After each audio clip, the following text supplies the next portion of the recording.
Olá, meus amados irmãos em Jesus, sejam todos muito bem-vindos. É com muito carinho, é com muito bom coração que estamos aqui iniciando a nossa reflexão do Evangelho diário, este momento que o Centro Espírita Luiz Gonzaga de Luminárias proporciona para todos nós. Então, todos sejam muito bem-vindos. É com muito carinho que nós vamos convidar a cada um que está aqui para começarmos o nosso dia de reflexão com uma prece para acalmar o nosso coração, para acalmar os nossos pensamentos e para iniciarmos aqui esse momento que abrimos o Evangelho segundo o Espiritismo em busca de uma palavra de esperança, de consolação e também de ensino para a nossa alma.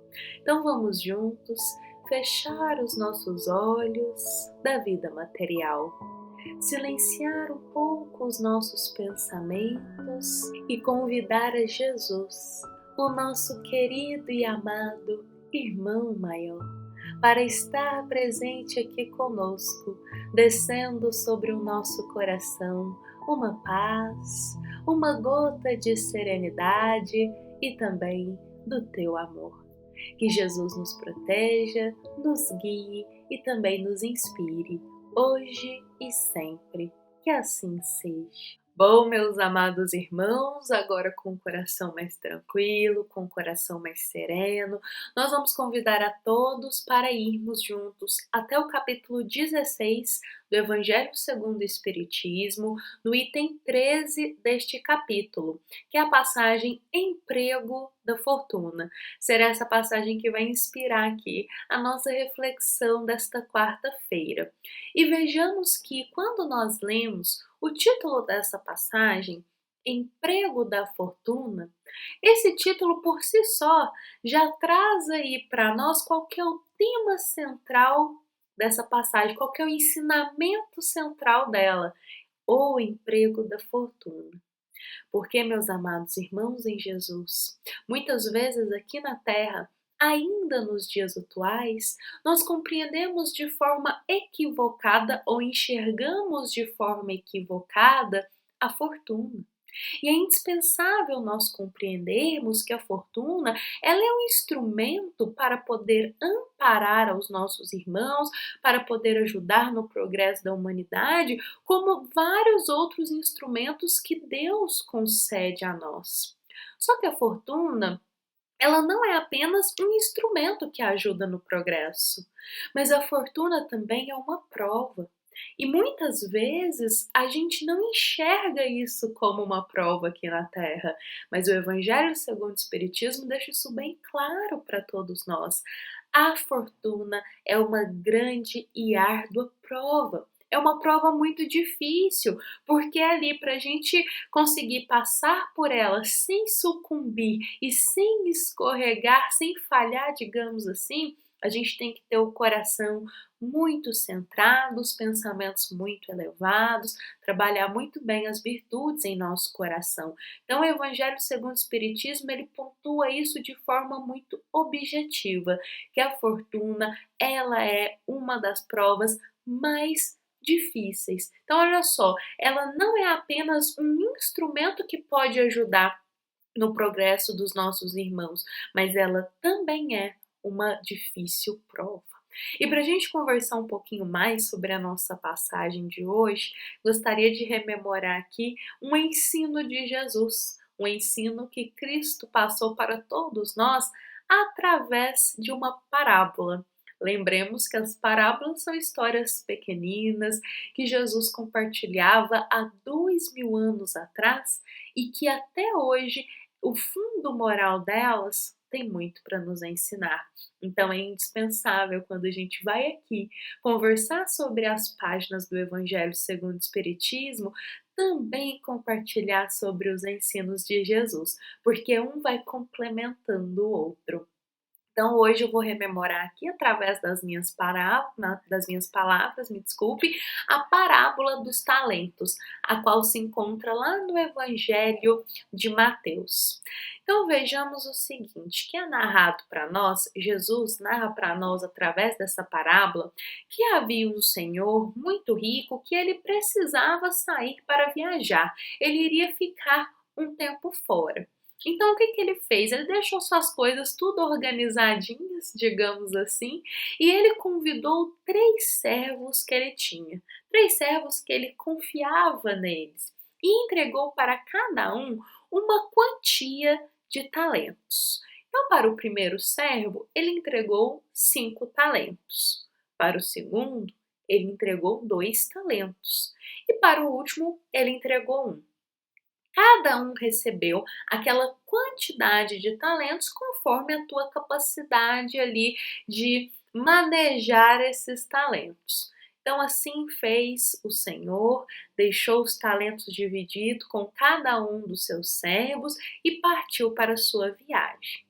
O primeiro servo, muito esperto, tinha recebido 5 talentos, ele foi logo lá, aplicou esses talentos e ele duplicou, ganhou mais 5 talentos.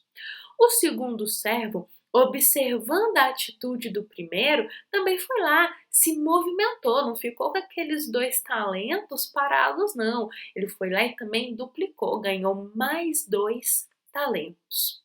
Contudo, o último servo, ele ficou um pouquinho assim receoso. Ele viu os outros 2 movimentando os talentos, ali duplicando, gerando frutos, digamos assim, com o que foi entregue. Mas ele estava receoso. Então ele foi lá, caminhou, cavou um buraco, colocou o único talento que ele tinha recebido neste buraco e tampou. Cruzou os braços e ficou quietinho esperando o Senhor retornar. E eis que o Senhor retorna depois de um longo tempo da sua viagem.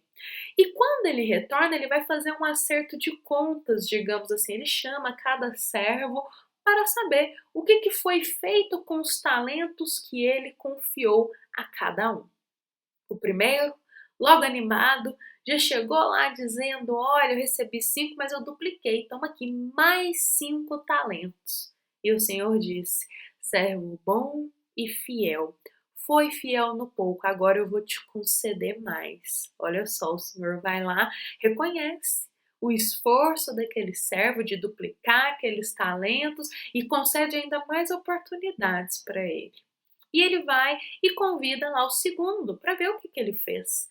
E ele também diz: olha, eu dupliquei os talentos, o Senhor me deu 2 e agora eu tenho aqui mais 2 talentos. E ele faz o mesmo elogio que ele fez para o primeiro. E eis que ele chama lá o último servo. Aquele, sabe, que tinha enterrado o seu talento lá debaixo da terra. E esse servo retorna e diz: olha, tive medo, eu tive receio, então eu não fiz nada com o talento que o Senhor me concedeu. Eu deixei ele estagnado, deixei ele parado. E o Senhor fica muito enfurecido com essa atitude desse servo. Ele poderia ter duplicado, poderia ter feito obras, poderia ter compartilhado, mas por medo, por receio, ele guardou ali escondeu, né, aquele talento e deixou ele inacessível, não produziu frutos com as ferramentas que foi lhe dado. Bom, eu contei aqui através das minhas palavras essa parábola, tem mais um trechinho final dela, mas eu gostaria de narrar até essa parte aqui porque eu acho que é essencial hoje para a gente, é a parte essencial para a gente compreender e harmonizar com a nossa passagem do Evangelho segundo o Espiritismo. Vejamos o seguinte, essa parábola de Jesus, ela contém diversos ensinamentos. Contém ensinamento para a nossa vida espiritual, para a nossa vida material, também contém ensinamentos para o que estamos fazendo com as ferramentas que Deus nos concede. Mas hoje nós gostaríamos de convidar a cada um que está aqui para nós focarmos no último servo. Vamos focar de tantos ensinamentos que tem, vamos focar aqui para a gente harmonizar ela com a nossa passagem.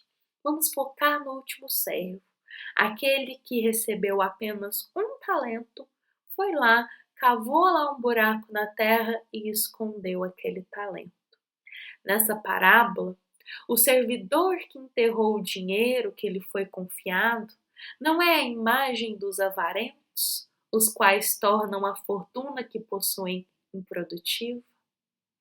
Ou seja, eu li aqui para nós um trechinho que eu destaquei na nossa reflexão escrita de hoje. E é justamente isso. Esse servo que esconde o dinheiro e que esconde o seu talento, ele não é a imagem dos corações avarentos que quando possuem essa ferramenta da fortuna para compartilhar, fazer grandes obras, na verdade a tornam improdutiva? Olha só que interessante o que o Evangelho segundo o Espiritismo diz para nós hoje. É um trechinho do Evangelho que eu vou ler. A fortuna deve ser como uma fonte de água viva, que derrama fecundidade e bem-estar em torno dela. A fortuna deve ser uma fonte de água viva, que por onde ela passa, ela derrama fecundidade, ela derrama bem-estar, ela concede frutos. A fortuna não foi concedida como um instrumento para ajudar no progresso para ficar estagnada ou para servir apenas para interesse próprio. Não foi com essa finalidade que Deus concedeu. Da mesma forma que o Senhor, quando ele concedeu os talentos aos seus servos, ele esperava que eles fizessem um movimento com aqueles talentos, que eles reproduzissem, que eles frutificassem, que eles cooperassem de alguma forma com aquilo que foi lhes concedido, que rendesse algum resultado, que tivesse uma consequência no bem. E quando a gente olha o último servo, aquele que guarda só para si o talento, que não compartilha, que por medo ou por avareza esconde o que tem, ele não é a imagem desses corações que ainda hoje em dia enxergam a fortuna de uma forma às vezes limitada, apenas para satisfazer os interesses pessoais? Então, quando a gente lê o Evangelho segundo o Espiritismo e rememora essa parábola ao mesmo tempo, conseguimos extrair um pouquinho essa visão, uma visão que tem muito para nos ensinar.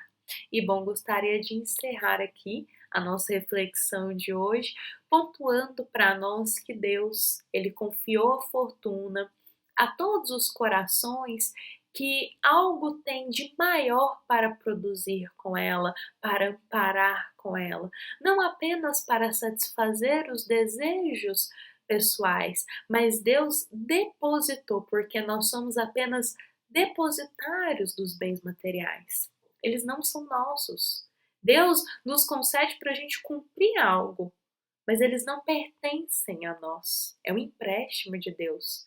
Então, quando Deus ele faz esse empréstimo dessa ferramenta que é a fortuna para ajudar no amparo de tantos corações, no progresso, de tantas outras formas que tem, Deus espera um resultado no caminho do bem e não que esse instrumento seja usado apenas para interesse pessoal. É isso que a nossa passagem de hoje nos diz e também nos convida a sempre fazer bom uso no caminho do bem de todas as ferramentas que Deus nos concede. Fazer bom uso delas, ter respeito, ter equilíbrio e sempre buscar compreender qual que é o propósito daquilo ter sido nos concedido, porque com certeza um propósito maior, mais edificante, mais elevado tem.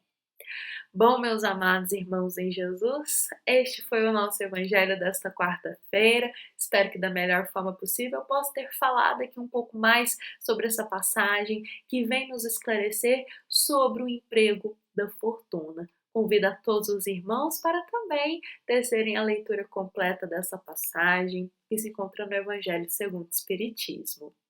Bom, lembramos que essa é uma mensagem do nosso querido Centro Espírita Luiz Gonzaga de Luminares a todos nós, nos concedendo luz para a nossa vida, sendo um guia também para o nosso dia.